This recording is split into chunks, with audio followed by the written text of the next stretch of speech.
Hi, everyone. I'm Chris Saldaña, and this is the National Education Policy Center's Talks Education podcast. This month, we're speaking with Andrew Ho, who is the Charles William Eliot Professor of Education at the Harvard Graduate School of Education. He's a psychometrician whose research aims to improve the design, use, and interpretation of test scores in education policy and practice. In this month's podcast, we talk with Dr. Ho about the National Assessment for Educational Progress, or NAEP, also known as the Nation's Report Card. We also discuss with him the federal role of education, both in assessment and broadly in K-12 public schools. So for listeners who read or maybe hear about NAEP on the news and aren't too familiar with what NAEP is or how it works, what is NAEP?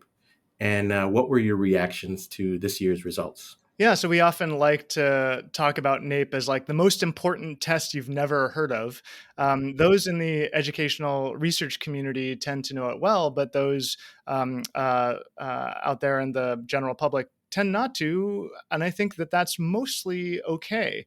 Most parents and citizens are concerned about educational status and progress of their kids and their neighbors and their communities.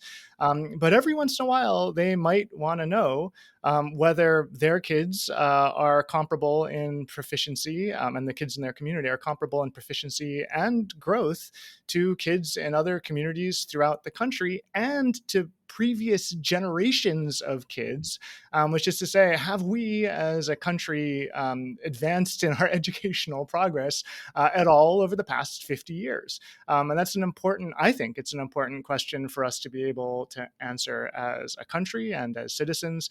And that is why NAEP exists. As you say, it's the nation's report card.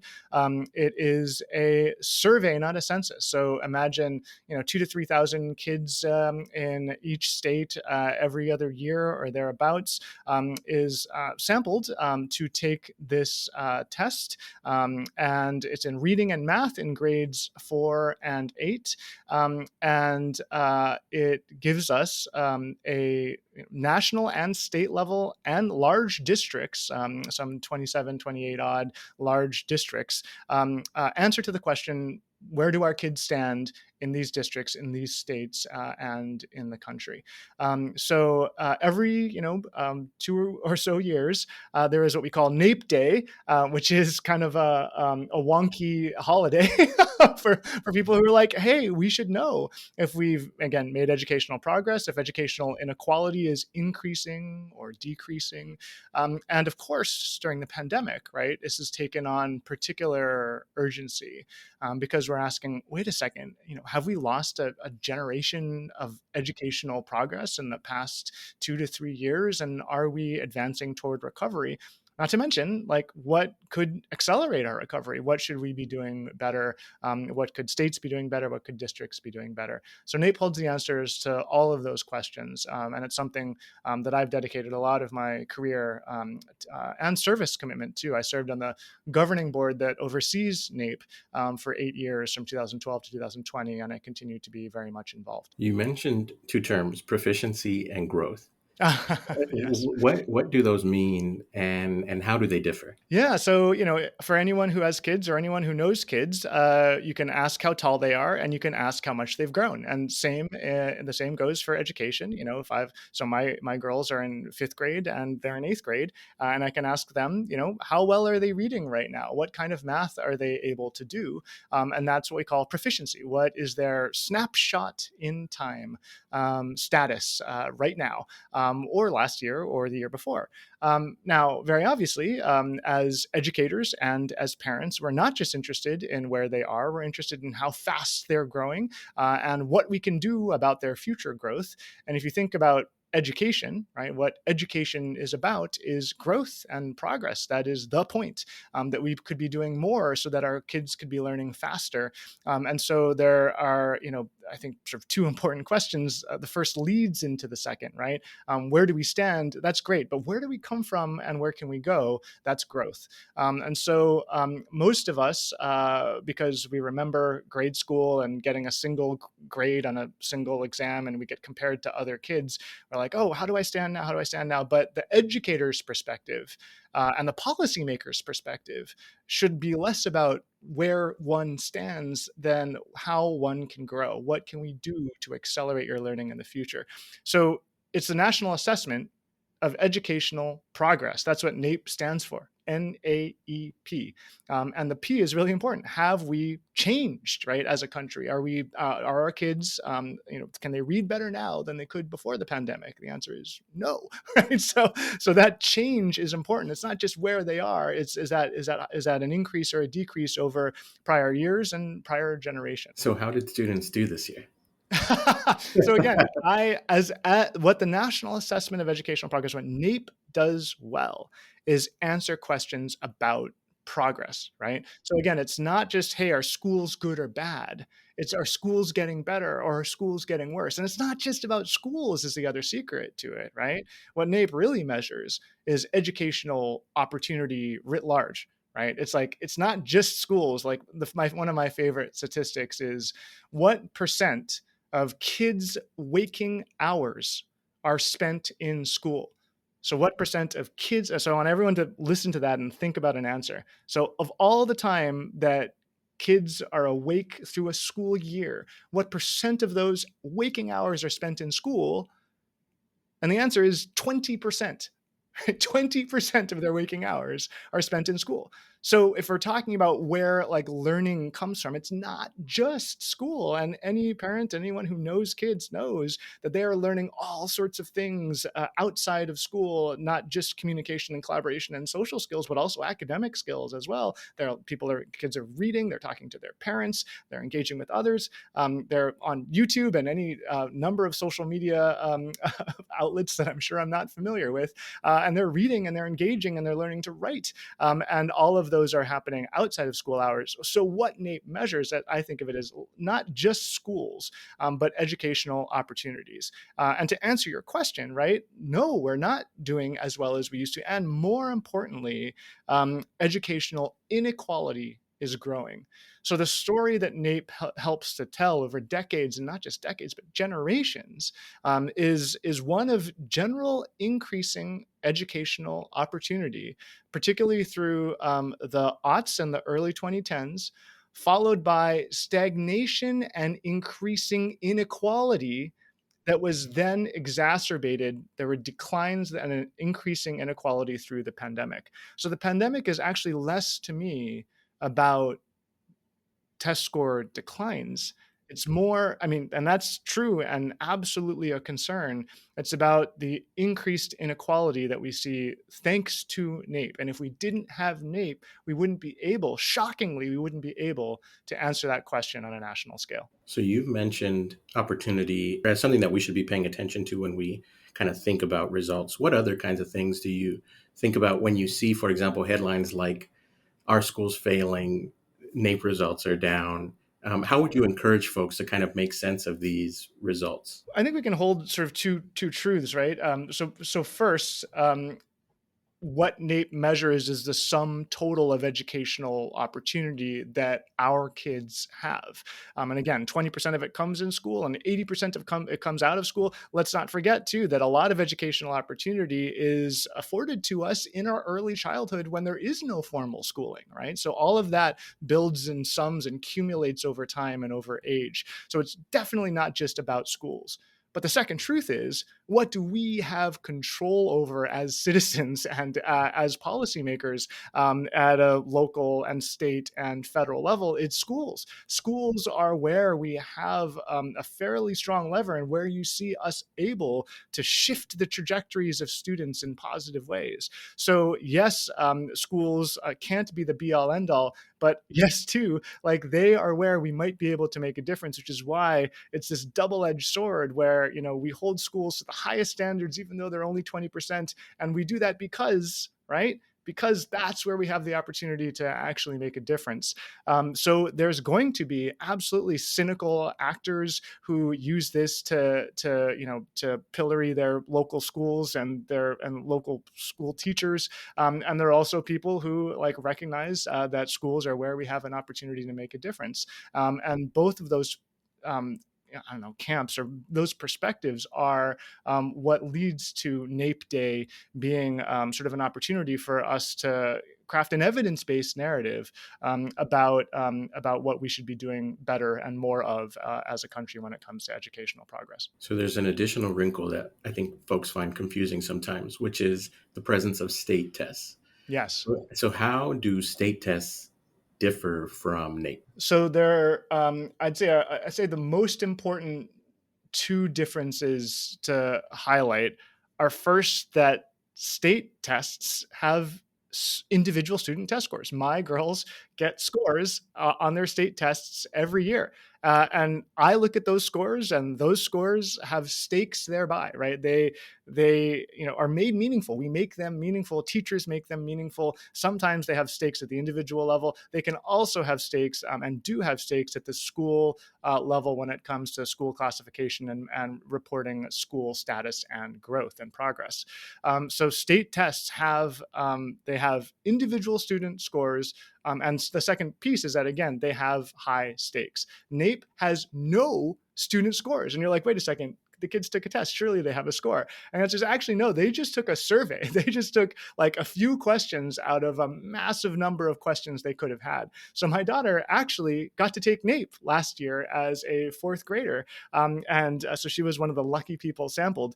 And it was fascinating how she perceived NAEP, right? Because it's almost like you get lucky enough to take this assessment, and this assessment doesn't count. You just get to answer questions, right, that are sort of interesting and unique. And she got some NAEP headphones that she still shows off, and she's like, hey, look at my NAEP headphones. And so the vibe around NAEP is very, very different than the vibe around state tests, which, because of the individual student scores and the actual stakes on those scores, those two features make state tests very, very different.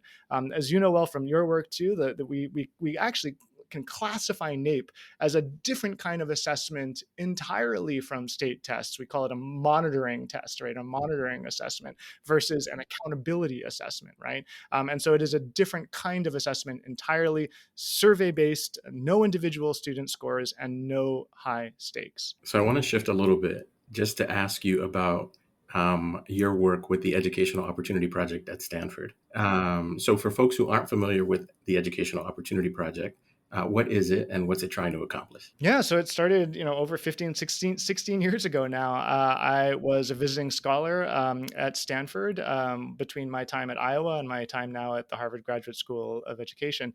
And I was there at Stanford, and Sean Reardon, my colleague who leads the Educational Opportunity Project with me and Aaron Faley and Ben Shear, we had a conversation in his office about solving a problem of assessment.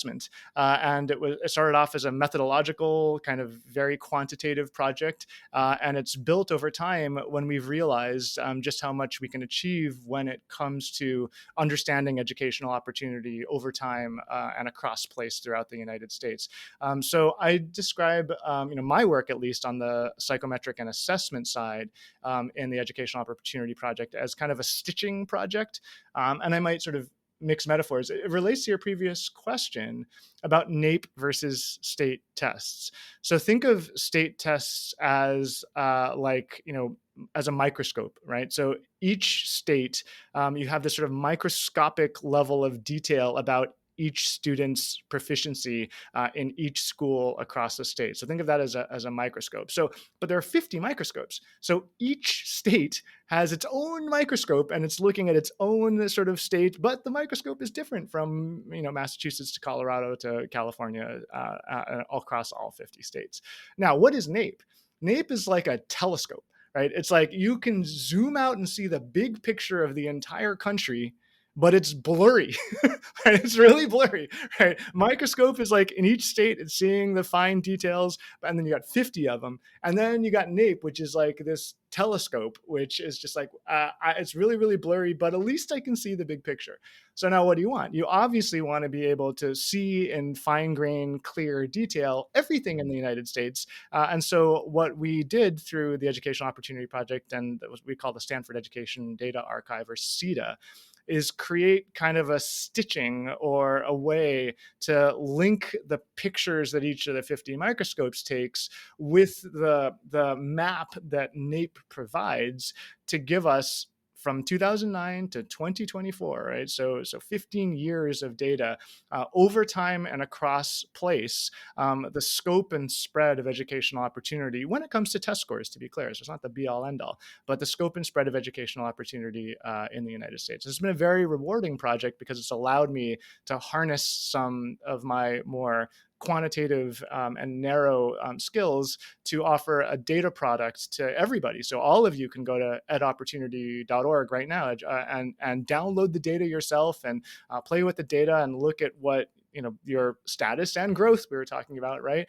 Proficiency and growth in your schools and your districts are like from 2009 to 2024. In that work, we've talked a little bit about the pandemic. How has that work helped us think about what you talked about before, what NAEP tells us about the pandemic and its impact on students? Yeah, so that's exactly right. So NAEP, again, the scores just came out a few weeks ago. So that told us, right, at a high level that, again, we're continuing to see declines. Recovery is not fully there. We're not back to our 2019 levels. But let's look closer, right? We don't know. We're seeing 50 states and we're seeing a few large districts. Wouldn't it be great to understand just how much variation there is? And once you look at the map, and again, go to edopportunity.org and look at the map, you're like, wait a second, some districts have made substantial recovery and other districts are really, really declining, right?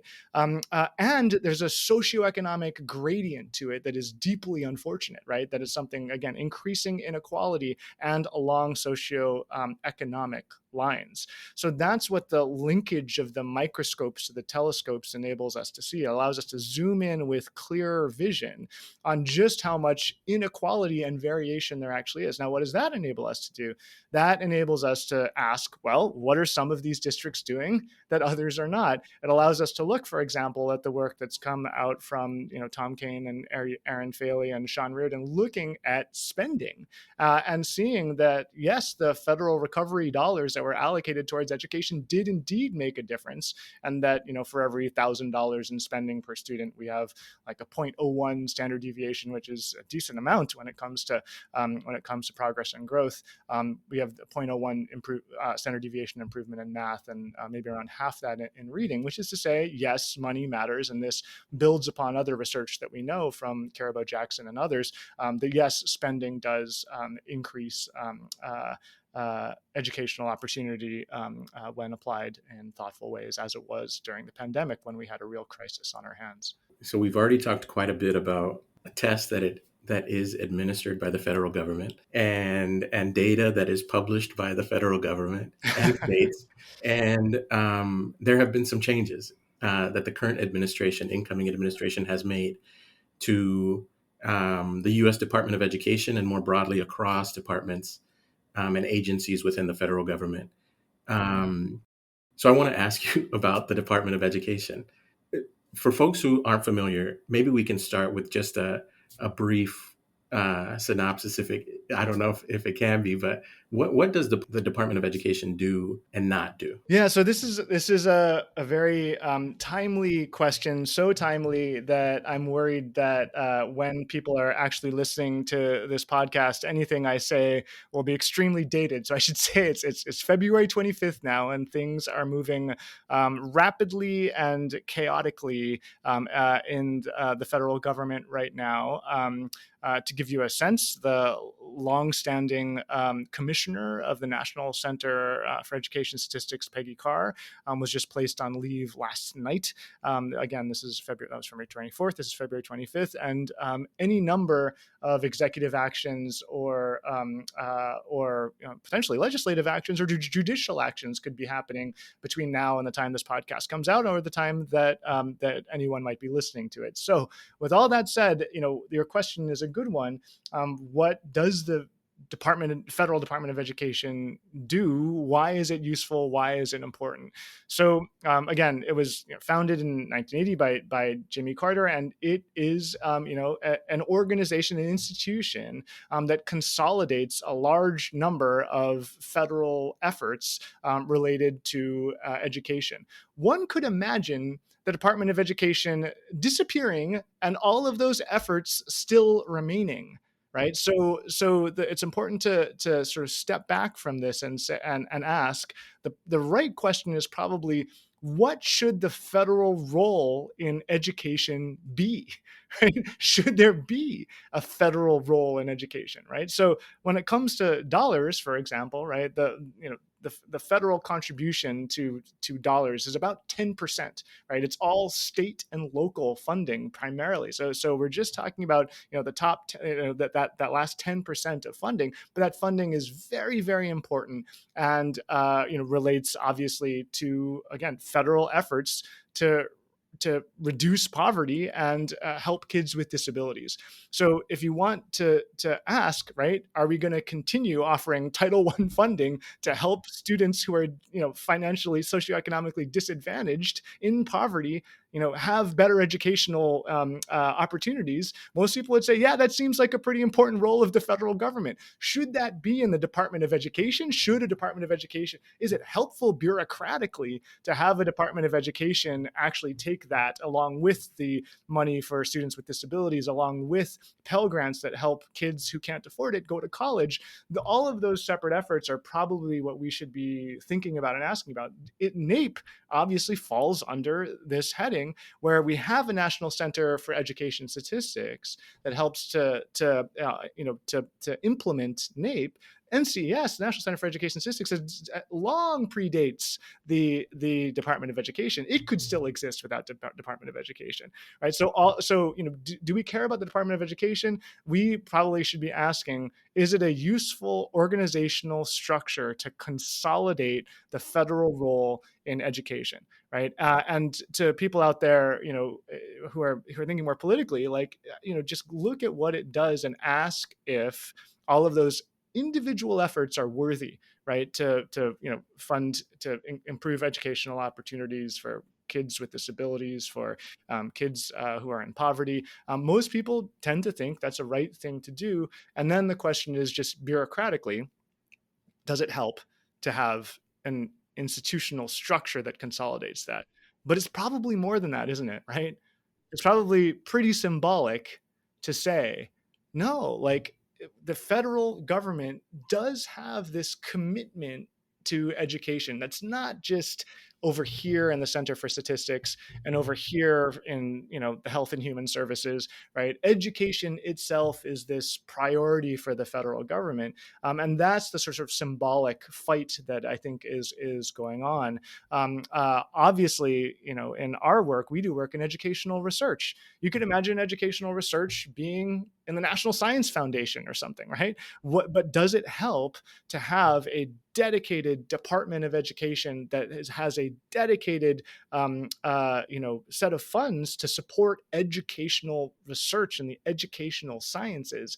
You're preaching to the choir here, or I'm preaching to the choir directly to you, and potentially to some of your listeners, to say, yes, I do believe personally it should be part of the federal government's charge and bailiwick to have these educational commitments, and the Department of Education can probably efficiently, right, represent and manage that, and that therefore the Department of Education should exist. But there are more fundamental questions about what we believe, what you and I and others believe the federal role in education should be. There has been this conversation about the reallocation of responsibilities across departments or agencies. There's also questions around, for example, the Institute of Education Sciences and some of the changes that have been made there in terms of canceling contracts, and it's still very, very unclear. And there's so much uncertainty around what that actually means or what's going to happen going forward.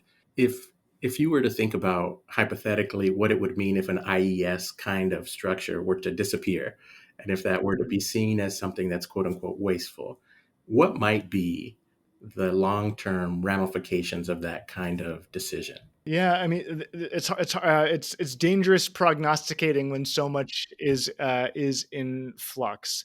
Um, I believe, and have had direct personal experience. CETA, which is and the Educational Opportunity Project, has benefited from funds from the of Education Sciences. That do I and do you and do citizens believe that it is important to know, right? How educational opportunity has changed, again, across the 12,000 districts in this country, and over the past 15 years we'd go farther if we had better data. Maybe we should think about it in those terms, that again, without NAEP, for example, I said we had 50 microscopes. What if there were no telescope? We'd have 50 different pictures and no one to be able to communicate across them. Think too about the fact that state tests, we were contrasting state tests and NAEP. You know what NAEP's job is? Again, it's the National Assessment for Educational Progress. Its job is to measure and assess progress. You know what state tests often forget to do?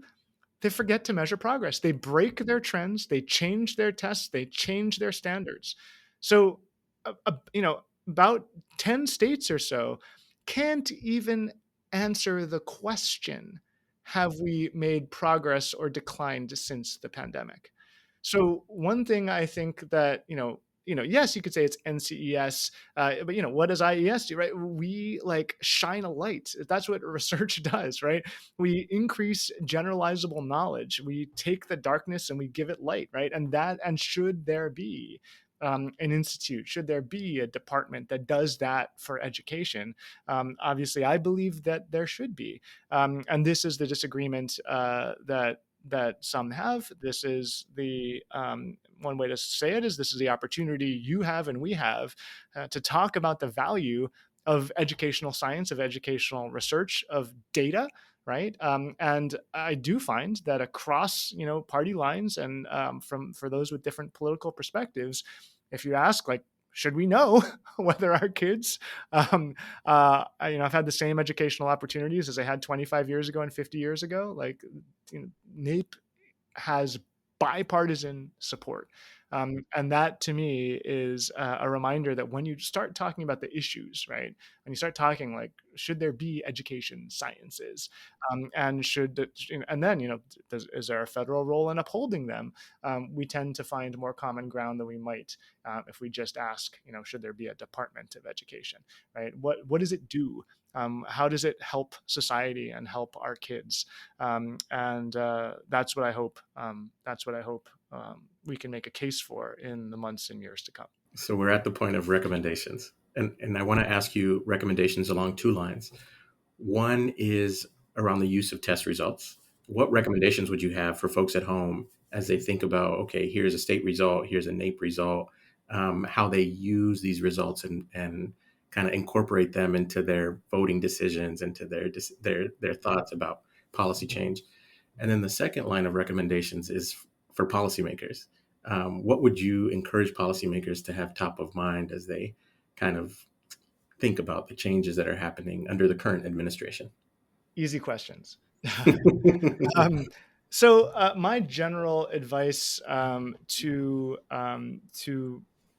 members of the public who deal with test scores is to I say beware the three fallacies of test score interpretation. And I describe the three fallacies as like, numbers are more meaningful, more precise, and more permanent than they really are. Mm. So most people believe that numbers, in particular test scores, hold incredible power.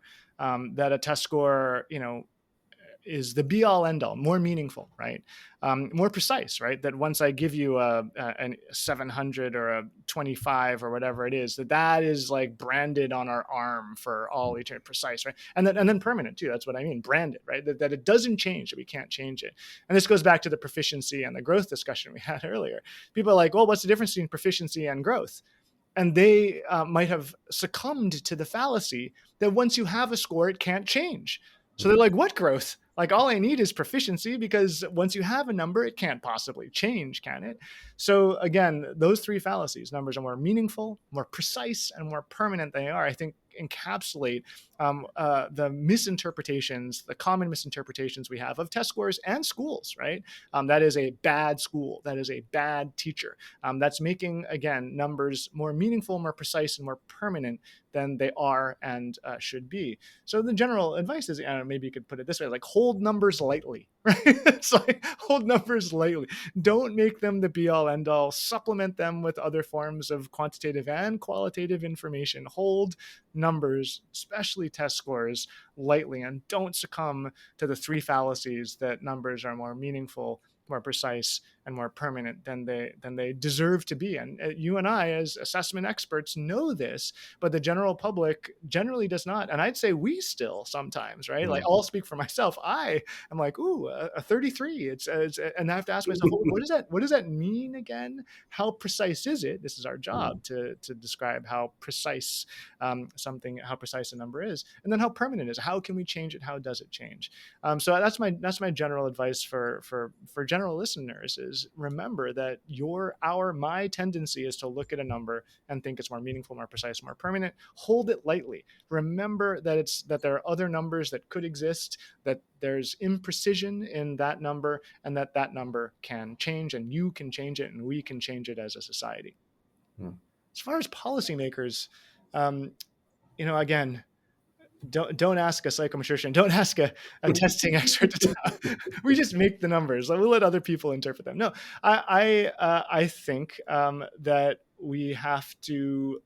Maybe I'm putting it less on policymakers than I'm putting it on us as scholars and assessment experts.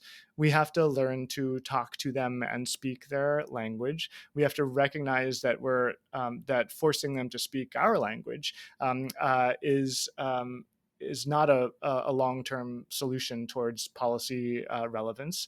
And we need to understand the constraints that they face, the constituents that they have, and think about solutions and ways to talk about evidence that helps them navigate what is increasingly a sort of polarized policy space. And for me, it took me forever to realize this. The levers of power in policy were not something I was acutely aware of, because it wasn't my area of study. But understanding, where power comes from, where it exists, and how to change it is what I think academic researchers are typically, unless you actually study that, pretty bad at perceiving and acting towards. So, I'd love to say, hey, policymakers, pay more attention to evidence. Policymakers, don't use NAEP scores to bash schools. so I'm instead of just casting those wishes into the air and knowing that they're not going to get taken up, I try to think as a scholar and as a communicator how to engage them. Here's one very specific example. It's called, if you look at edopportunity.org, again, you'll see that we report our results in terms of grade levels. Now, you and I know that there's a long psychometric history and debate about grade level reporting. In general, we as a field do not recommend reporting in terms of grade levels. Why?